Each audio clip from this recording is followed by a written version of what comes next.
verse 4. If we wanted to read verse 3 as well, just because it leads into it, it says, "For rulers," talking about government, "are not a cause for fear for good behavior, but for evil. Do you want to have no fear of authority? Do what is good, and you will have praise from the same.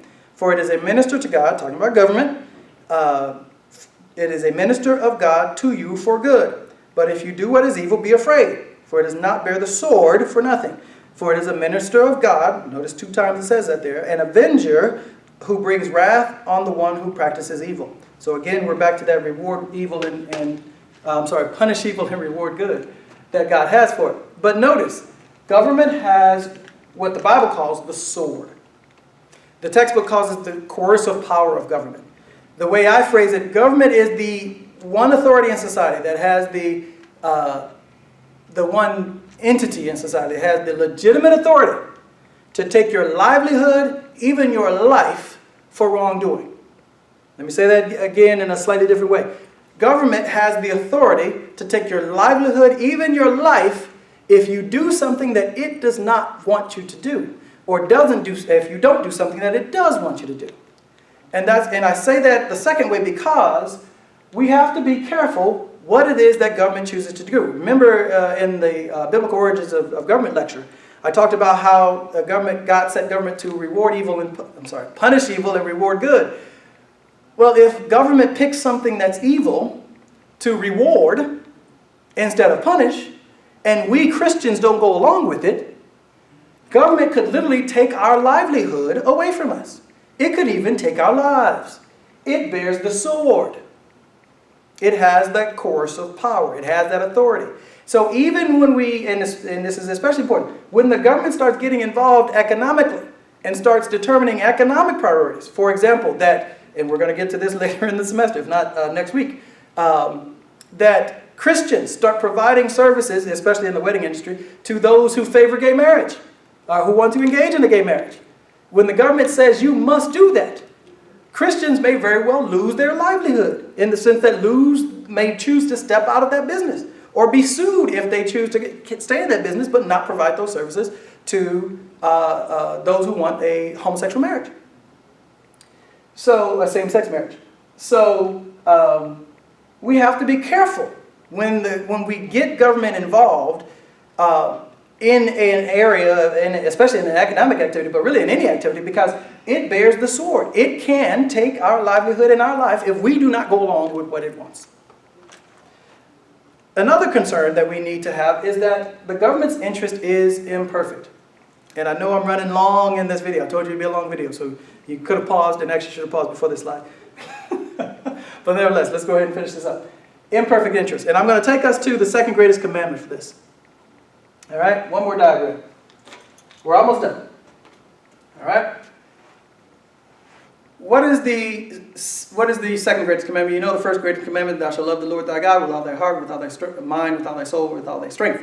And the second commandment is like unto it, love your neighbor as you love yourself, right? And I know I'm going to repeat this in another lecture, but it's good for us to have it here also.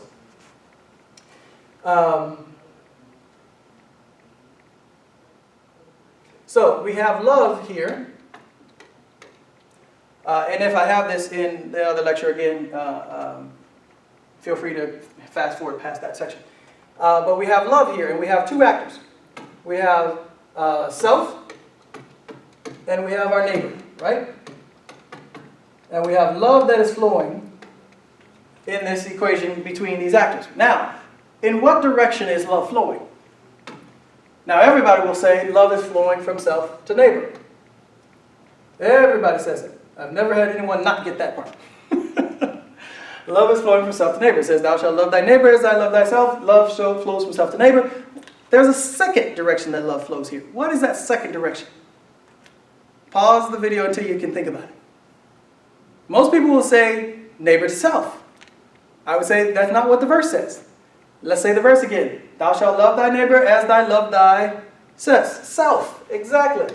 From self back to self. Now here's the key. One of these flows is intermittent, meaning it sometimes flows. The other is universal. It always flows. Which one is which? Exactly. The love from self to self.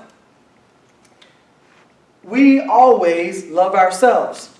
So much so that God didn't make the second commandment based on our love for him. Because that, even in that terms, is still intermittent. It's not universal. He based our love, if you will, the best love you can show, if you will. Obviously, with the Holy Spirit, we can do even better. But he's saying on par, on average, the average human being, the best love you can show is the same intensity and type of love you would show for yourself. He didn't even measure us against himself. He measured us against ourselves and our love for ourselves. Even the person who hates themselves is still obsessed with themselves. Exactly. And so this love is always there. This love is only somewhere as there. Why do I even make that in this case about government? The point is, nobody loves you like you love yourself. Nobody loves me like I love myself. I love myself. I really do. As much as I might try to be humble, I love myself. And nobody can reach that same intensity and type of love. Let's take it back to our lecture. Where do we see that? The government can't love us like we love ourselves. The government doesn't have the ability to love us like we love ourselves. This is one of the advantages of the market system over a command system. The market system doesn't assume that somebody loves you. It assumes you love yourself. And that you as a consumer or you as a producer, when you go into that exchange, you're going to seek your maximum benefit. The market system is built on that. That exchange process has that as that principle as the fundamental truism, that each actor involved in that exchange will seek their maximum benefit. And therefore, they'll get what they want. When you have someone else acting on behalf of those two, they can't get it right. At least not like the two involved. They don't know. And then also, it's not as consistent. It might be there today, won't be there tomorrow. It might not be to the level of, not as intensely as one might love themselves. And so, even, again, talking about economics, and really extending to any activity, when we give that responsibility over to others, be it the government, we can expect that it's not going to be perfect, that it's going to lack something because government is not able to and they're not as consistent in wanting the things that we want for ourselves. So if you want my 2 cents on the matter, and now I'll close out with this, because everyone always asks, and in years past I would always hem and haw on it.